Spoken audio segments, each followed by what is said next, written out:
Okay. Good evening and Erev Tov, and welcome to Shir Likutey Moharan, Torah Lamed Ches 38. We are holding by Seif Daled, Seif Hey, I'm sorry, Seif Hey, and a very short summary, synopsis of what we're talking about. And that is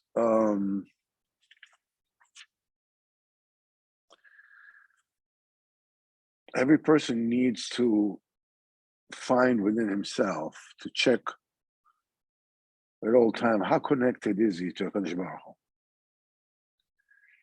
And the sign of connection, in fact, the only sign of true connection to HaKadosh Baruch Hu is tefillin. Yeah. Now, we have to understand, what does tefillin mean? That is a siman of connection to HaKadosh Baruch Hu.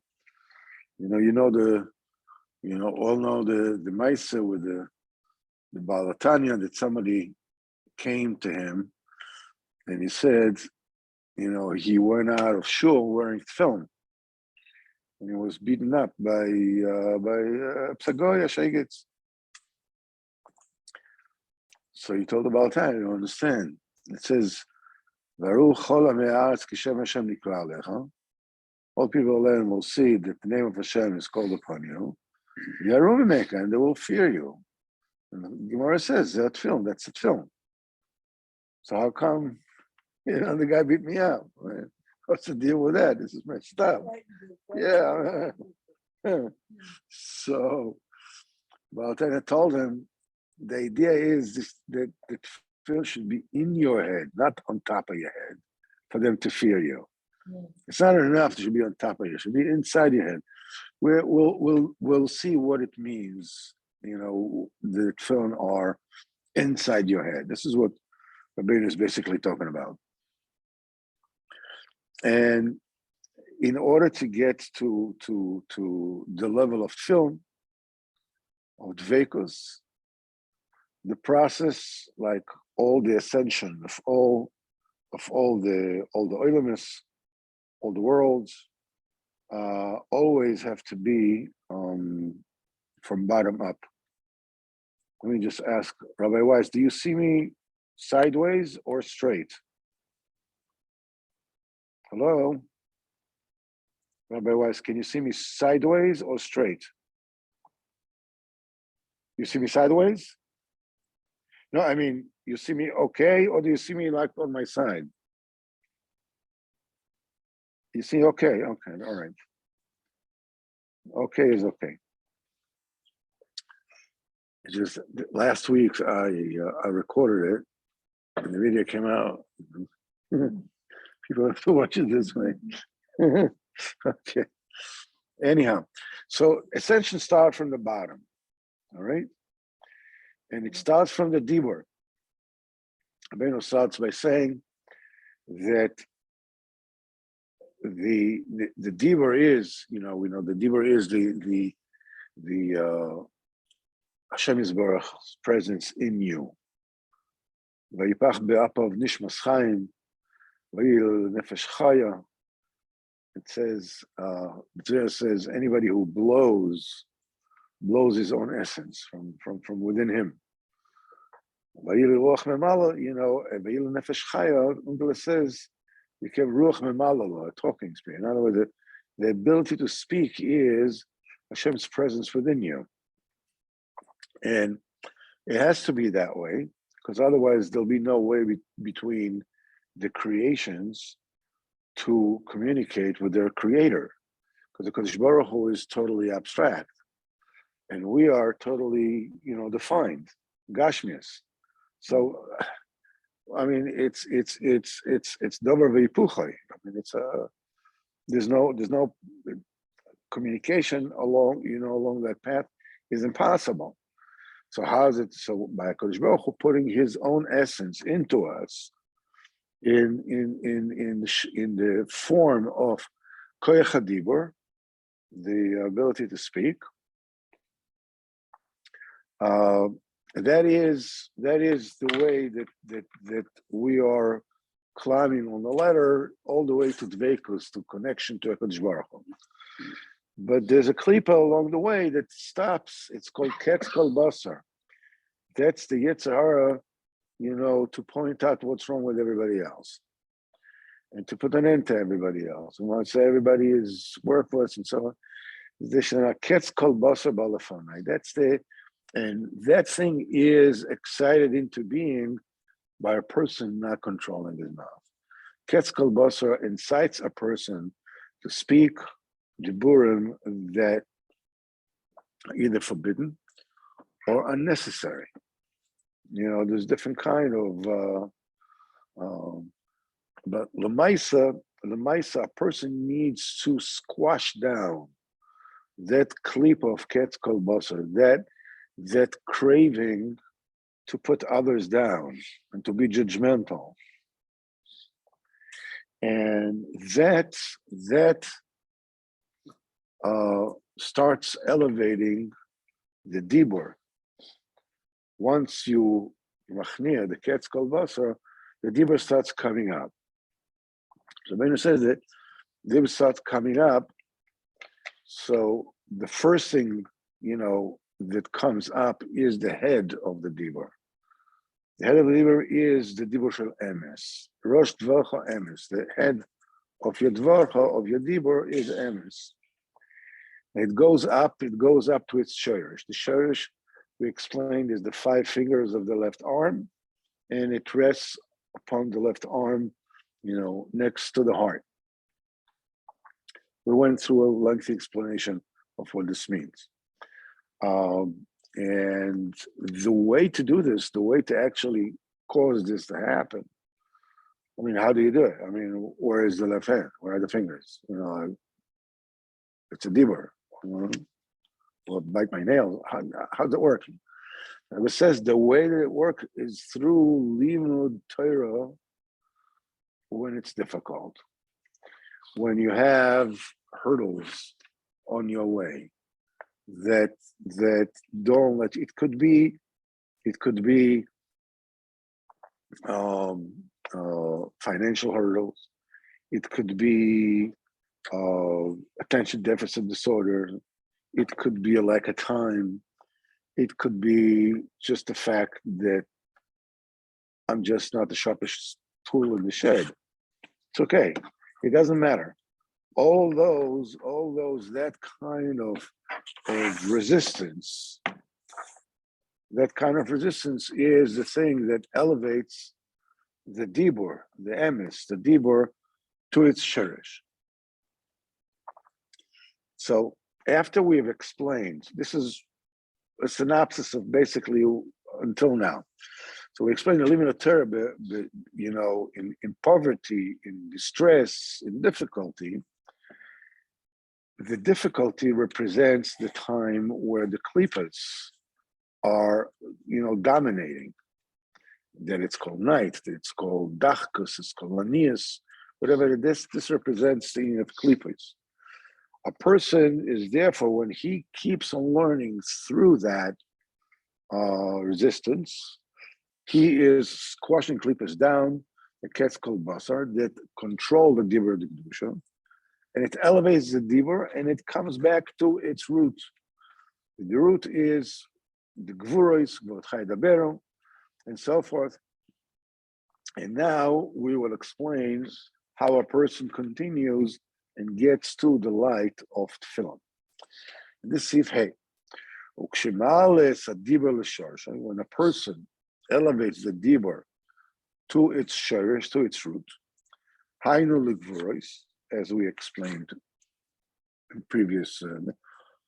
What does it mean?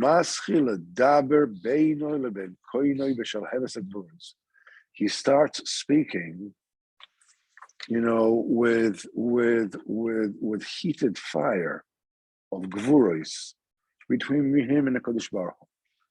What does it mean? He is inciting himself, as it were. He's waking himself up to Avodas Hashem. And then, when a person does that, I mean, you're just applying brute force. It doesn't matter whether quote unquote it works or quote unquote it doesn't work or whatever. You are just forcing your way in with your dibur.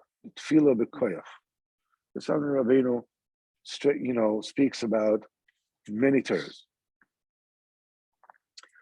As nichnas or shor shel gvuros, then the light or the very root of gvuros themselves. Gvuros by themselves are the shorish of the dibur. When the dibur is done hotly, in other words, you mean it, you really mean it, and you're forcing the issue, that puts the shorish of the gvuros themselves into your dibur. What is the light? Where is the light of gvuros? It's in the heart. That's the heat of the heart. That is being pulled into the dibur. The root of gvuros is in the heart. It said, Cham libi bekirbi, my heart is hot within me, behagigi, in my thoughts, tivar esh, a fire burns. So you see that the heat is in the heart.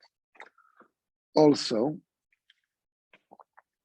the heart, as we know, we learned already a few times before, the heart represents the Bina, right? Bina Liba. And we know that the Bina is the source of Gvuros. Because without Gvuros, there's no way to differentiate the fisted data of the Chokhmah. That's the fingers. That's the thing that enables you, that's the five mitzvah that allow you to chisel the sound that comes through the throat and sculpt it into words and into thoughts and whatever it is. All these are gvuros, the throat and the back of the mouth and the roof of the mouth, the tongue and the teeth, and the the. These are all things. These are all. It's like when you're playing trumpet. It's like you're forcing it through a barrier, a specific barrier that causes the sound to be made. There are 5 different instruments in the mouth with which to form words. So Bina Liba, that's the shorish of the Gvuros. So in the overall reality, the shorish of the Gvuros is in the Bina. By a person, Bina is the heart. So the root of the Gvuros, that person, is in the heart. V'sham shorish amiti shel ha'emes shel ha'dibur. That is the true root of the truth of the speech. A person speaks, what do you mean? A person is a truthful person. When do we say that the person is a emesdika person? That even though other people don't know what he means with his heart, nevertheless, it's a story. I don't remember who it was, that he was davening, and a guy came to him and wanted to buy something from him, and he offered the price, and he didn't answer because he was davening. So the guy thought that he doesn't want to sell it for that price, so he kept on raising the price. And when he finished davening, the guy wanted to give him that money. He says, no. The first son that you mentioned already agreed to sell it for that amount. So this is Dover Emes Bilvava. I think it's Reb Chisna, if I'm not mistaken. But this is called Dover Emes Bilvava. Who knows? Because, hey, I got myself a deal. No. In his heart, he was already masking So this is what he is. This is the epitome of being of ish emes, right? You know, when you're not jumping on the opportunity, to shyster another guy into is it a dover emes bilvavos? You see that the root of emes, the proof of emes, is in the heart. Now, when a person starts is me'or himself to avodas Hashem, that the shorish agvuris in the heart gets into his dibur. Now you're not just calling out and crying out and knocking on the door. Now you're really starting to speak, diburim, with the heat of the heart, the dvar emes in the heart. It is so often that, it's not just often, it's always a process that repeats itself, that we talk about basically what it is that we think that we need when we talk, assuming that we're already in that level of talking, but assuming that we actually talk, we talk like generally, basically, help me to daven properly and daven bekoyach and be nice to my family members and to other people, and not be judgmental, be nice, and but it's like you're reading a laundry list, it's like you're just mentioning things. They're all right, they're all true, but you're not really connected to them. Basically, in Hebrew is a great word, is a begadol. Overall, you're in the right vicinity. It's basically, that's the truth, but you're not really connected to it. You're not connected to it means there's a certain kind of oblivion, a certain kind of numbness. You're still on the outside. I don't know if you ever got a feeling, when you make this bed, you're feeling that you're standing outside of who you really are, and from what it is you have to say. You're knocking at the door, you're basically, speaking generalities, you're speaking on with like with slogans, yes we can. Make America great again.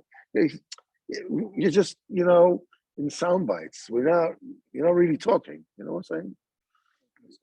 Mm-hmm. Coke is there, yeah. Yeah, so you're not really connected to it. But when you force yourself, to learn Torah mitoch dachkes, and that awakens you to avodas Hashem, it connects the dibur to the gvuros, and now suddenly things open up. Suddenly you really see what it is that you're talking about. In fact, many times, as we'll see later, you didn't even know what the truth really is. Basically, all right, it's like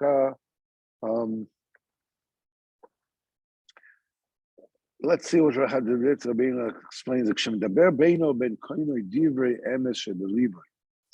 When a person speaks between him and HaKadosh Baruch Hu, the words of truth that are in his heart, these oros b'tshuva, now you are already awakened in tshuva.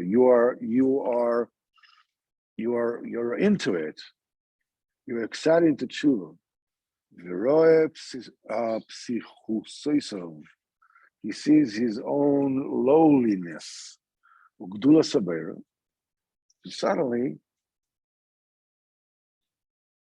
Suddenly, you get a glimpse of what you're actually talking about. What's the story with you? And who is it that you have sinned against? You get a glimpse. I mean, we all know it, generally speaking. We can all, talk the talk, but we're not really getting it. As Rabbeinu says, if a person wants, the reason why a person davens listlessly, is because of lack of emunah. He says it's commensurate with your level of emunah. If you really believe that Kadosh Baruch Hu is standing on you and is listening to you, as you would daven. Oh man, would you daven? That's what Rabbeinu says in Sichas Haran, one of the scariest sichas of Sichas Haran. It says, if they would allow a dead person, a deceased, to daven, boy will he daven. Boy will he daven.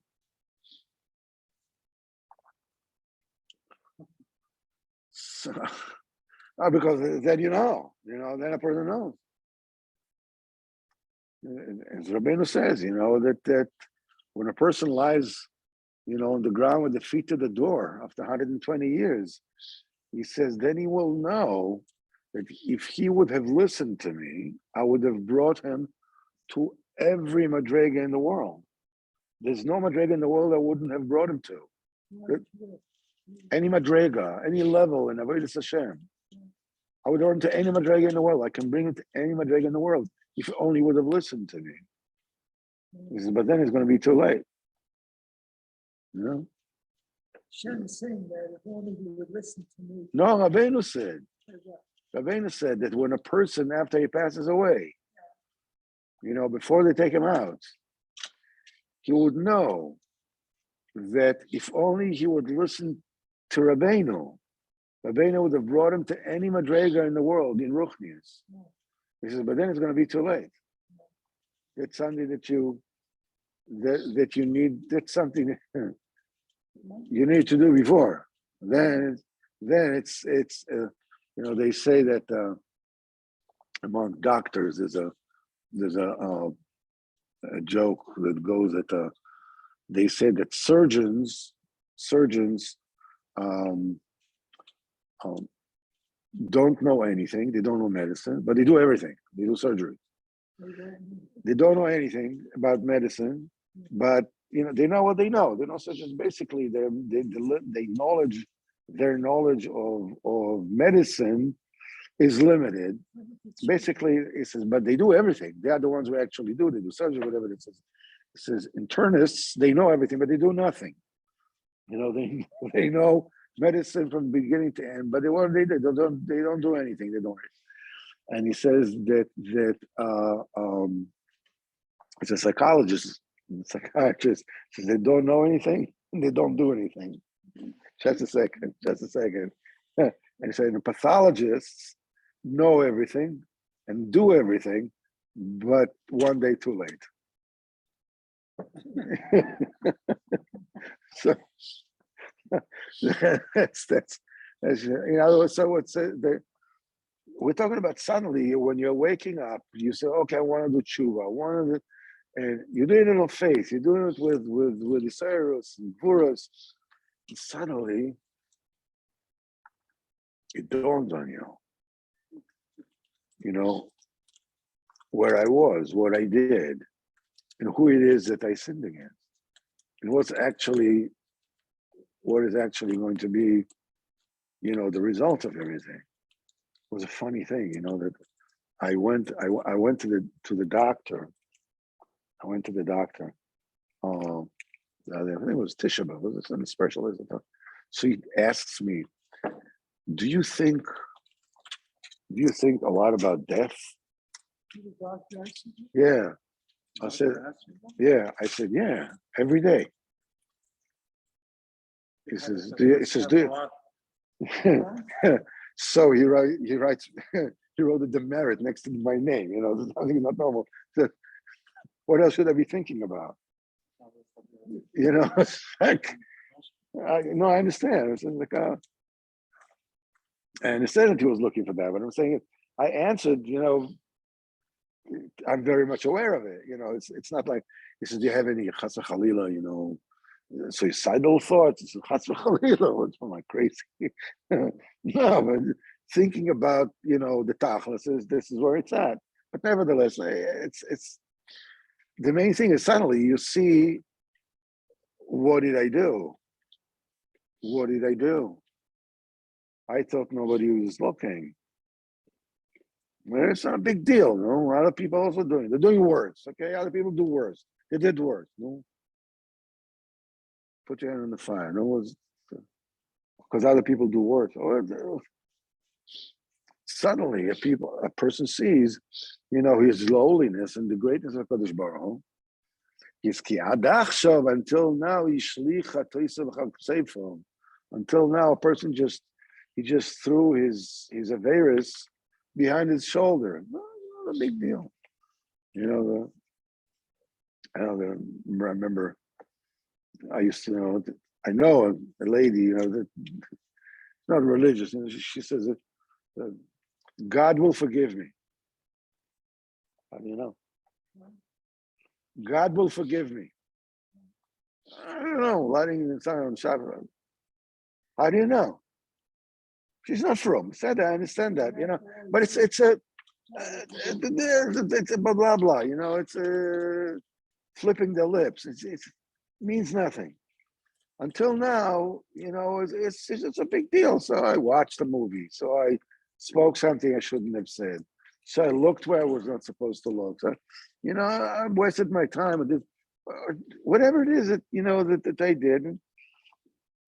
I basically didn't pay that much attention to it. It's like, oh yeah, I mean, it's like, oh yeah, I'm trying the best I can, but basically my caution is commensurate with my awareness of the fact that I'm being watched. That's a Kodesh Baruch Hu, and it's a real thing, and I'm living my life right now. I'm not getting ready to live. I'm living it right now. It's happening right now. It's okay. We'll do it later. I'll start tomorrow. It's on my diet tomorrow, kind of thing. Until now, a person threw his sins behind his shoulder, but now, so now that you know it, suddenly you realize. I remember I did this, whatever it is. I spoke what it, I hurt this person. I did whatever it is that I did. Every person by himself. Then a person is filled with a great embarrassment. The result of the immensity of his transgressions, of his chatoim, of his avodas. When until now, I thought, okay, what's a big deal? That was being cool. Being cool results in being very hot in Gehenna.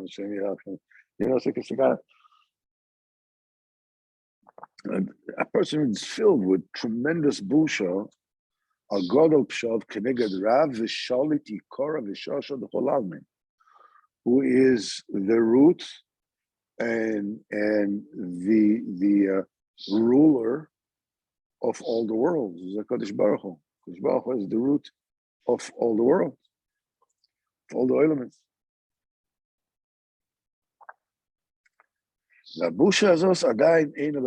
This embarrassment is still not the poil. It's something which is, you get a notion of it, but it's still not expressed. People ask Shimon Teichner, Shlita, once, what's the difference between Yiras HaEinish and Yiras HaRoivimus?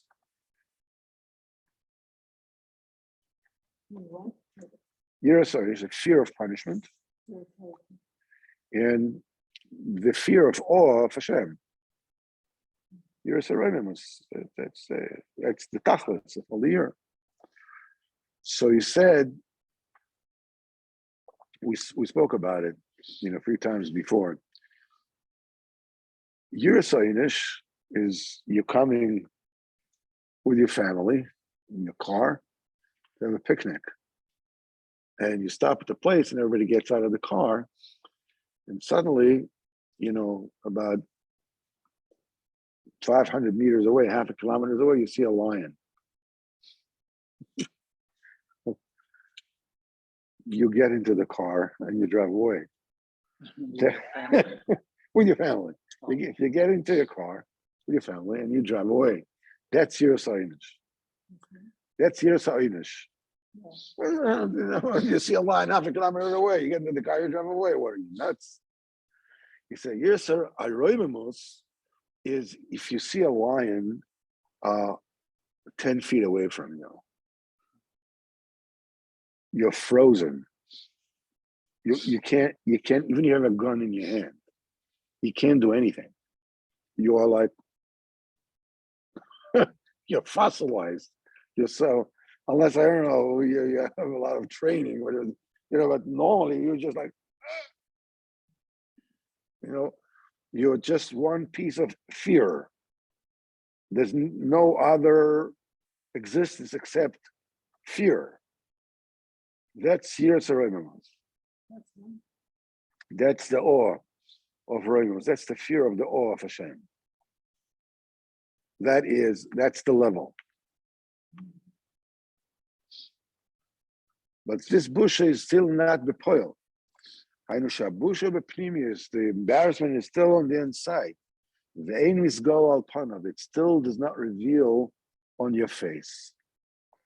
Kmoshekosov kista chlima panai. Embarrassment has covered my face. So you see, there is a klima and busha that covers the face, which means by that person, the busha is still not expressed on his face.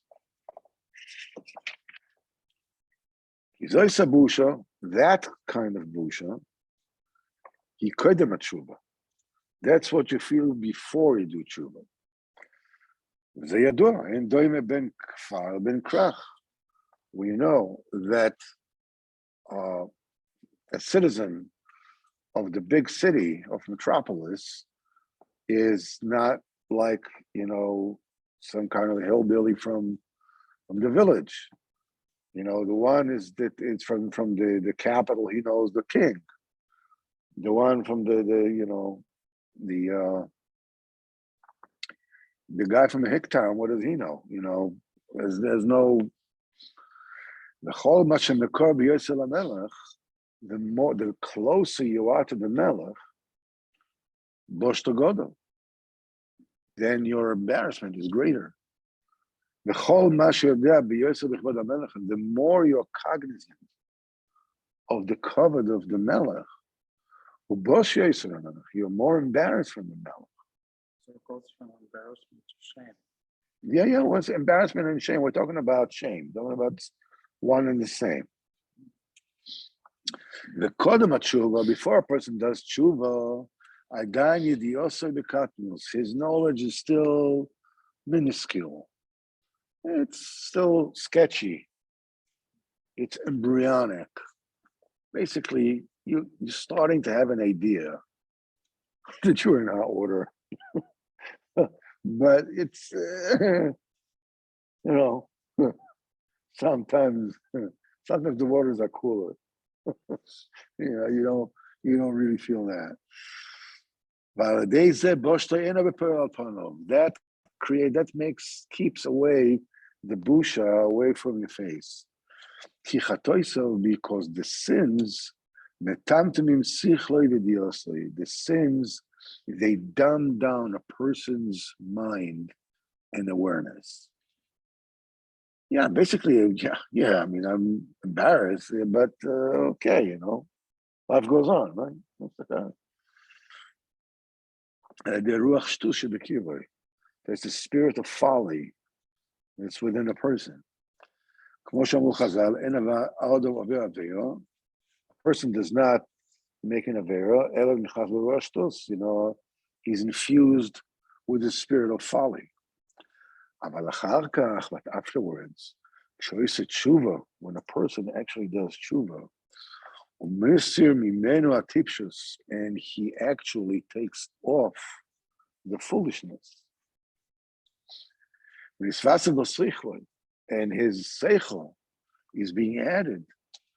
He's closer to HaKadosh Baruch Hu. He knows HaKadosh Baruch Hu.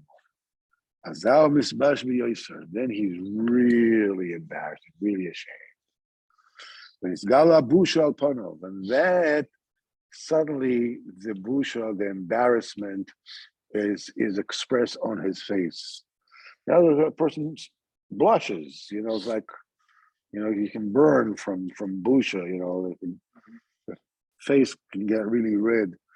Va'busha zois, and that embarrassment, upchinas film. That's the light of that film. That means that you're really connected to HaKadosh Baruch Hu. You are aware of what's going on. You're aware of where you are. You're aware of HaKadosh Baruch Hu according to your level. And it's not just theoretical. I mean, you do tshuva, you decide to do something and actually start. The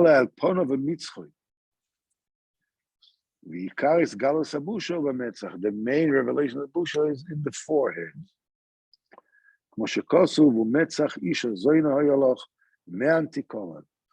You had the forehead of an immoral woman. You refused to be ashamed. We learn two things here. Rabbeinu says here that a person takes off the tipshus from him. He takes off the foolishness from him, and he gets seichel. And seichel is being added into him. And then he says that the main is galus of the light of the bushas in the metzach, in the forehead. There are two things here that need to be learned from that. One of them is that foolishness is optional.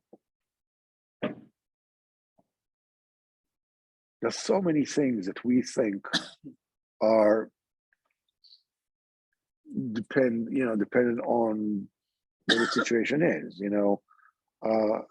If I'm stupid, then foolishness is my default mode, right? Wrong. You can be a genius. You can be an Einstein. I don't care. Foolishness is a choice.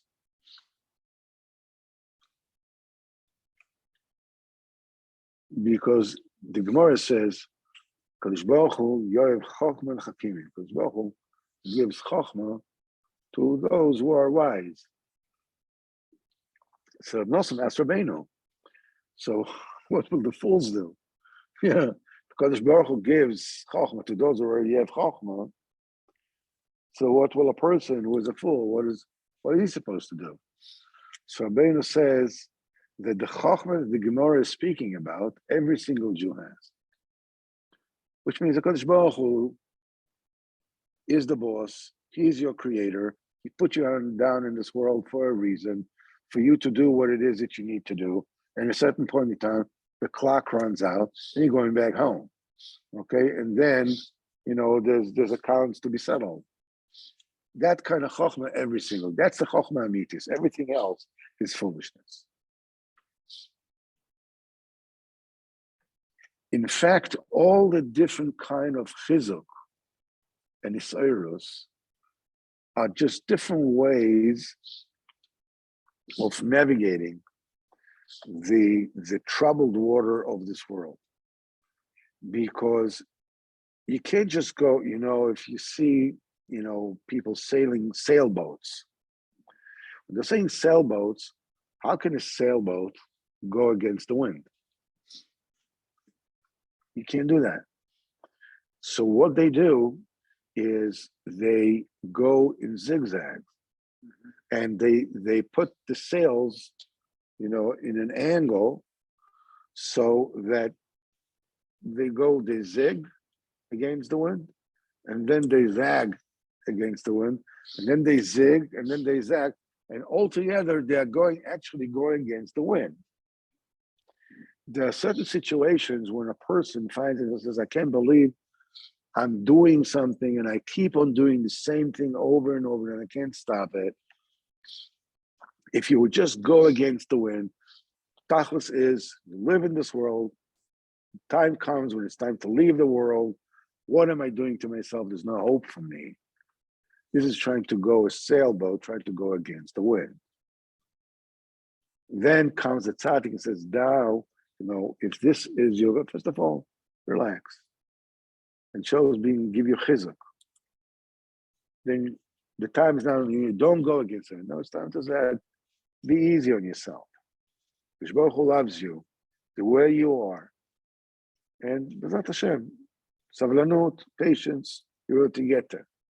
On the other hand, someone says, God will forgive me. Now it's time to zag. Wake up. There's literally hell to pay. So in this world, you need to know, you need a tzaddik, you need a teacher to show you when don't be too hard on yourself and when not to be too lenient on yourself. It's a big chokhmah. You can't do it on your own. You have to have the guidance of somebody who's been there, done that, who went through that way, through that route, and have his guidance. But that's the name of the game. That's the kind of chokhmah that there's ultimately. So this kind of tipshus, there's certain kind of like the Rebbe says in Torah Aleph. The Rebbe mentions the fact that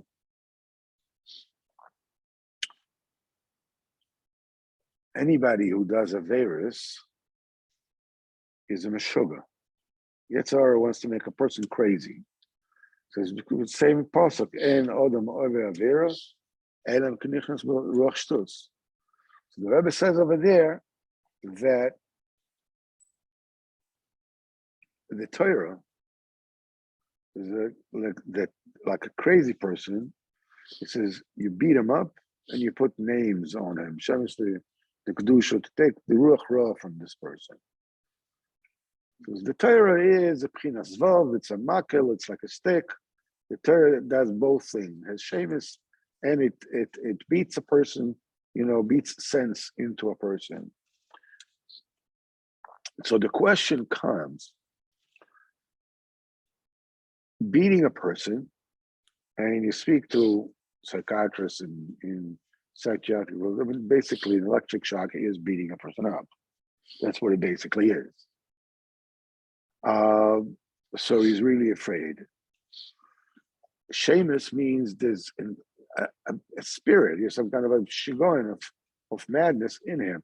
The question is that, but these two tools, beating up and putting shemus on him, are basically contradictory. Beating him up means that he has bechira. And putting shemus on him, he's a victim. What can you do? I don't know, he's possessed. Put shemus on him. So what gives? The answer, one of the answers to it, is that we all have three parts to us. There's a certain parts of us that is sane. Even a person who's insane eats when he's hungry.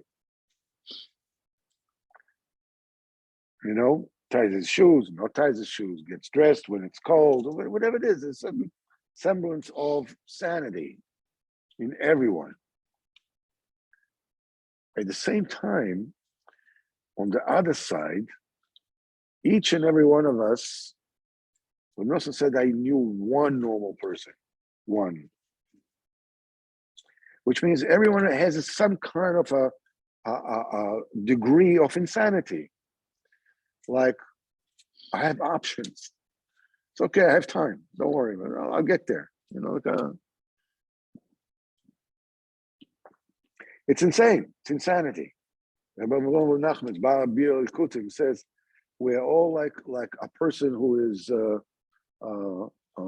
driven in a wagon for the condemned on his way to the gallows, and our only nechama is that we don't know how long the road will take. That's it. So the executioner, what are we doing tomorrow? So,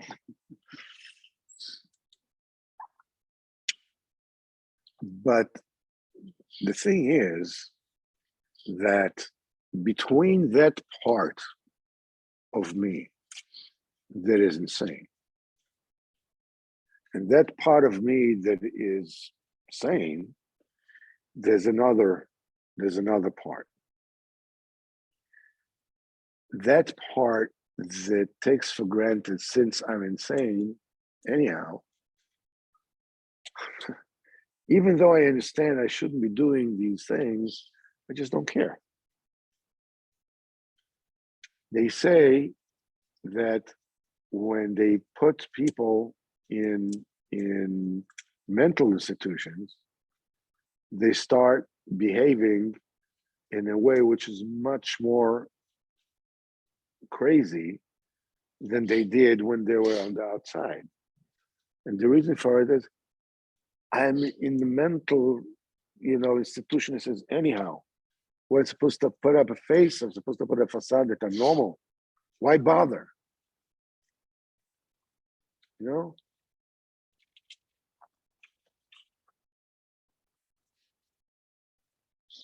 So the part that we are insane, we need shameless. Sorry? This is really the thrust of the story of the tainted grain. Of what? I'm not the story of the tainted grain. Yes. So, but the part of us that we need shameless. The stick is for the part of us that knows it's wrong but doesn't care anymore, because it says, this is my state of life. What do you think? I'm Shmuel Shapira. I'm a Bel B'Cheshin. I'm a Rabbi Yitzchak Bender. Who do you take me for? Lubavitcher Rebbe. That's the part of me that knows that I'm acting insanely. I just don't give a hoot anymore. It's a big deal. Okay. No.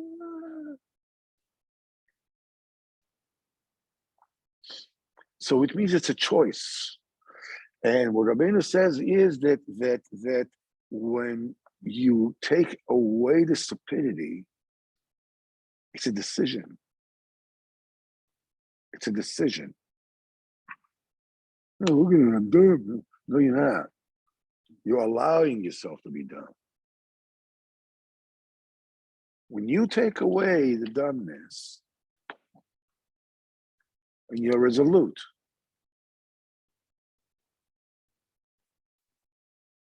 seichel comes in. The seichel comes, is being added. When you take away the foolishness, the seichel comes in. The seichel amiti, just being realistic about what is really going on. Yes. Then the busha comes out. Now, why did the busha comes out? And we spoke about it at the very beginning of this year. It says, Odom Arishon, Karen Achad Haizal B'mitzchoy. He had a single horn on his forehead. That means Odom Arishon was connected to Yechida Shebeyechida.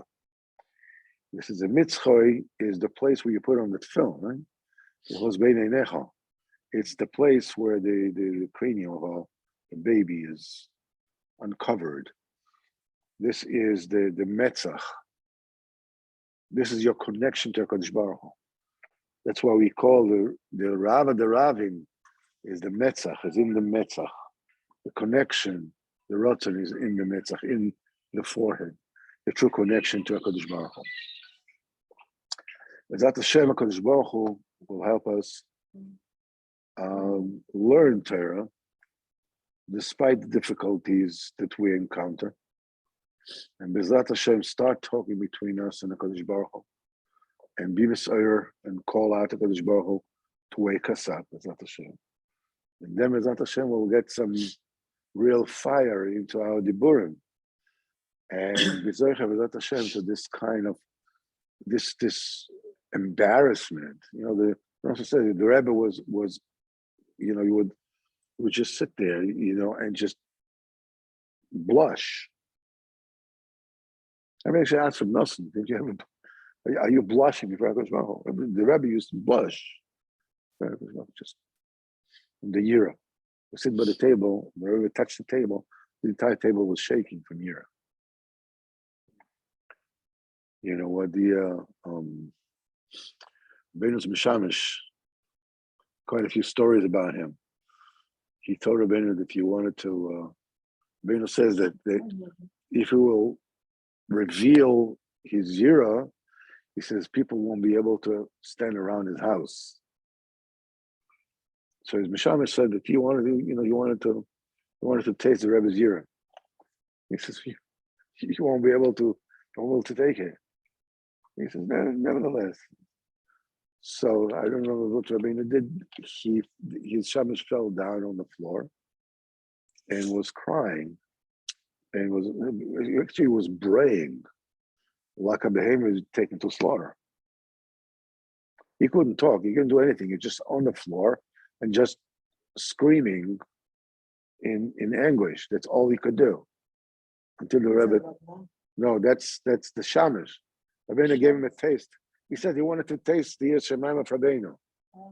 Rabbeinu says, you won't be able to take it. He says, nevertheless, you wanted it. You want it? Okay, go ahead. And he fell on the floor. He was just like being, he says, okay, and he took it away from him. That's the kind of year that things that we don't really want it. There's a part of us that is comfortable with the madness. I like my sushi.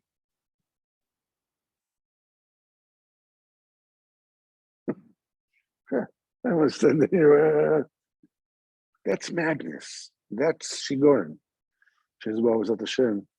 With the koyach of the one normal one will make us all normal. Even it says, even in a sugar, if you will listen to the normal person, will become normal also. Will become normal. If you will listen to someone normal, he will also become normal. Hashem should help us. Shkoyach, and thank you very much.